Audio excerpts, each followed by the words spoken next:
I came across a video of a 22-year-old woman saying that she wanted to have kids by the time she turned 29. And so she was saying, well, if I need to have a kid by the time I'm 29, means I need to be pregnant at this time, which means I need to get married by this time, which means I need to be engaged by this time, which means I need to date someone for X amount of years. And then before that, I need to meet someone. And so when she was starting doing the countdown, she said, well, I need to start getting to know the person now if I want to have a kid by the time I'm 29, which was really good for her to acknowledge it actually takes time, and for her to come to her conclusion that she needs to do it right now, get to know one right now, and she has not met a single person. So she was starting to panic at 22 years old, which I will give her some credit. Her video reminded me of a conversation that I had once with a manager of the dealership that I worked. He was about 44, 45, and I was 17 years old at that time.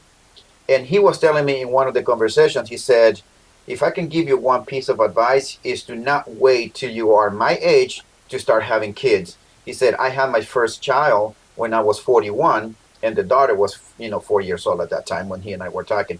He said, one of the things that I learned is that the kids require a lot of time, and there's a lot of energy that you have to have in order for you to be able to play with your kids and do all of these fun things.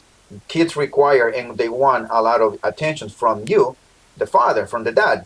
And I realized that even though I come home from work, I still have to and want to spend time with her, but it is very draining because kids have a lot of energy and I can't keep up with them. He said, I wish I would have done this when I was younger, but if I can give you this advice, he said, don't wait till you are my age in your 40s to start having kids. Well, I'm a 17-year-old kid listening to this conversation. Did not really understand exactly what he meant. It makes perfect sense. Everyone knows that when you get older, energy starts to drop. You don't have the same energy, the stamina, the strength. We all know this. So it just makes sense what he was saying, but I didn't really understand what he was saying until it was time for me to live what he was saying. And when it was time for me to have my own family, the things that those guys said to me at that time, they actually came back to my mind. The feminist movement tell women to not get married, to put career over family, that they don't need to get married. But a lot of women, when they start hitting the age of 29 or 30, when the biological clock is staring at them, that's when they start to worry and they start to panic. And they want to, at this point, to start looking for a partner. And if they were to take the advice of what that young woman was trying to do for herself, was 22 to 29, that 7-year window, if they started at 30, that will put them at 37 years old to start having a kid. And at this point, one man wants to have a kid with a woman at the high risk pregnancy when she is 37. So a lot of men are preferring younger women, which makes perfect sense, which will lead me to my next point that I want to make about the red pill community. One of the things that I do disagree strongly with the red pill community is that they are also following in the same advice and the same idea of the feminist movement, which is that you need to work on your 20s, build something for yourself, build yourself up, and then you can play in your 30s, to start looking for a woman in your 30s. Work on your 20s, play in your 30s. I have heard this so many times from a lot of red pill content creators. And to me, that advice is just as bad as the feminist idea of telling women to not get married, to put career over family. We are basically advising men, young men, to do the exact same thing. Sure, we can say the reason is because men's prime is in their 30s.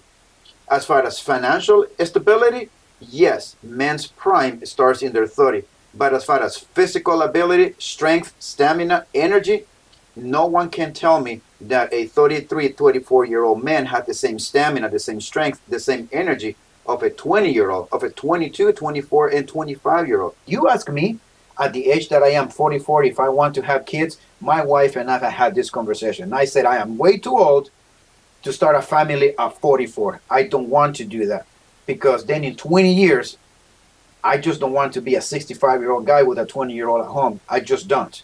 I'm too old for that. In my personal opinion, I'm way too old for that. That's just my choice. That's just how I feel about it. That is a wall that we hit.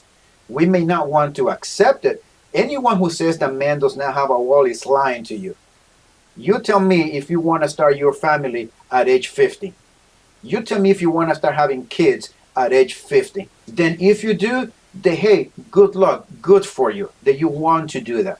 But you ask, you might be the exception. But if you ask any man if they want to start having kids at that age, the 99% of men will tell you no. Why? Because they're already past that age. That is one thing that we sometimes may not want to acknowledge, and this is one wall that men also hit. But we hit a wall later in life when we come to a realization that we do not want to have kids at age 55 or whatever age you feel that you are too old to start. And just as the advice of the feminist movement telling women to put career over family, also the red pill community, whether you guys like it or not, they are telling exactly the same thing that the feminist movement is telling to women. Now, having said all of that, I have also heard in the red pill community the following question: what benefit do men get by getting married? Every single one of the red pill content community, I have not heard a single man, and if you do, please point me in that direction, but I have not heard of all of these content creators said that men benefit from marriage, from getting married. And I would disagree with that statement because men do get benefit from getting married. Well, let me explain to you what I mean. Well, one of the things that men get from getting married is that you get to have your own kids.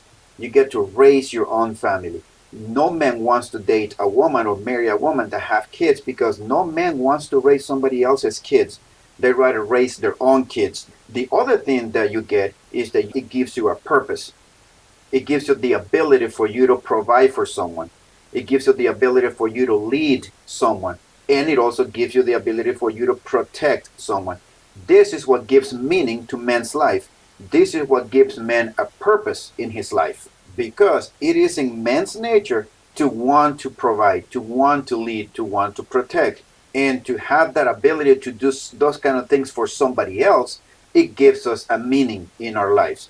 When we don't have that ability to provide for or lead or protect, men resort to isolation, and we have seen all of the problems that has happened now with a lot of suicide in men because we find no meaning in our lives. And having a family, it gives us a meaning. But then you might say, well, I can get all of those things. I can still have kids. I can still have a purpose in life without getting married. Absolutely true. You can live in cohabitation and have all of those things. So what would be the difference in between you getting married and living cohabitation and still maintain a family and still raise the kids and be the provider and the leader and also the protector? What would be the difference? The only difference between living in cohabitation and getting married is the marriage in the ultimate sense was a celebration of two families coming together, a commitment that a man and a woman will set for themselves. The man walking the daughter across the aisle and then handing the hand of the daughter to the man was a representation that he was raising this woman and took care of her and protect her and lead her all the way up to this point. And when he hands the hand of the woman to the man, is basically telling the young man, now it is your responsibility to protect, to lead, and to provide for her, just like I did up to this point. That is significant. Now, what about when the mother walks the man down the aisle? It's basically telling that young woman that she nurtured him, that she took care of him, that she loved him, and now it is her responsibility to continue the loving and the nurture that she provided to him up to this point, and also to take care of him. This is what marriage used to mean back in the day. Some people do take that in the same seriousness and they give the same value, the same consideration, but very few people do. But that is the meaning of marriage. Two families coming together and also the community. And if you are religious, you make a commitment before man and before God. That's what the meaning of marriage is, and it is supposed to be. But hey, we may disagree to disagree on this. You don't have to agree with what I just said about men getting a benefit from marriage, but we do have some benefits. This is what I see the benefits that I have gotten from getting married, to see my kids and then raise my kids and then see them going from babies to now teenagers, and hopefully also see them be good men and women in society. That is one of the greatest joy and satisfaction that I can say that I accomplished in my life, to see my kids and see my generation continue. Unless and until you have your family, you will not really understanding what I'm saying. Just like When I was a teenager too, they were saying those things to me, didn't really understand those things. But now I do. I think that the most important decision that you will ever make in your life is to choose the right companion for you. And I do not believe in the one or the soulmate. It's just to pick the right companion for you. That is the single most important decision that you will ever make. Every other decision will be built based upon that decision to marry this woman and then to have kids. And if you happen to find yourself being in your 30s and you have not been married, and if it is not done by choice, I totally understand it. But if you do have a choice to start your family sooner, I will recommend that you do. But you do have to do your homework in vetting the woman. Of course, do not rush into any relationships. I always say this to people, do not rush into any relationship. Take your time in vetting and screening your woman. Take your time in vetting and screening her family, her friends. Use the social media that she has at your disposal so you can also better screen her using the social media that she has if she happens to have some, which I'm willing to bet money that she does. But will not advise any man to postpone a marriage early in his life just because someone has been telling him that he's too young to do it. I will not advise it. But you do have to work on your marriage, both of you, and you have to find a compatible woman. Your non-negotiables have to be the same as her non-negotiables. That will save you a lot of potential problems in your marriage. Let's just start with that. And many other things that you have to do that I've spoken in other videos that you should do to be able to better screen a woman for a future wife. And I understand that some people will disagree with what I'm saying. I know I am not the rule.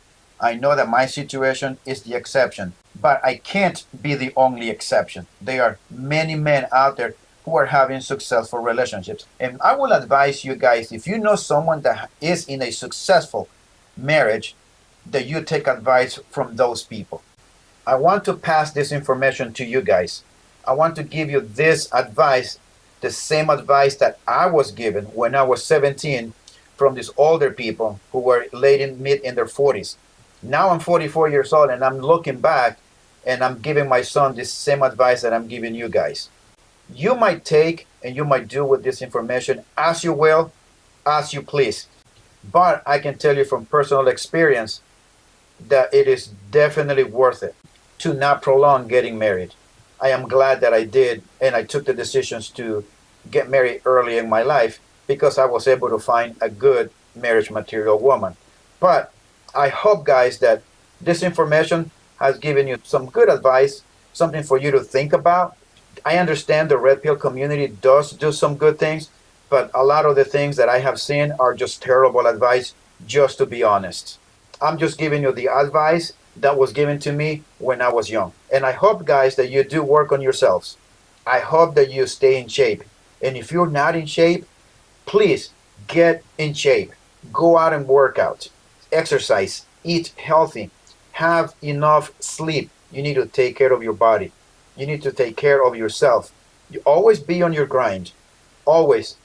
No matter what. Do not let anything or anybody or any outside influence take you away from your goals. And in addition to all of those things, read books, read about investments and finances, read about taxes, read about getting your own retirement accounts. Learn about how you can start a business, about saving money. Those things will be very beneficial for you, especially in an economy that we find ourselves in. I hope, guys, that you do take care of yourself and that you find this video beneficial. And if someone can benefit from this that you might know, just talk to them about it. Send them the link, or by all means, bring them over here. And I hope, guys, that you always watch your six. And we'll see you next time.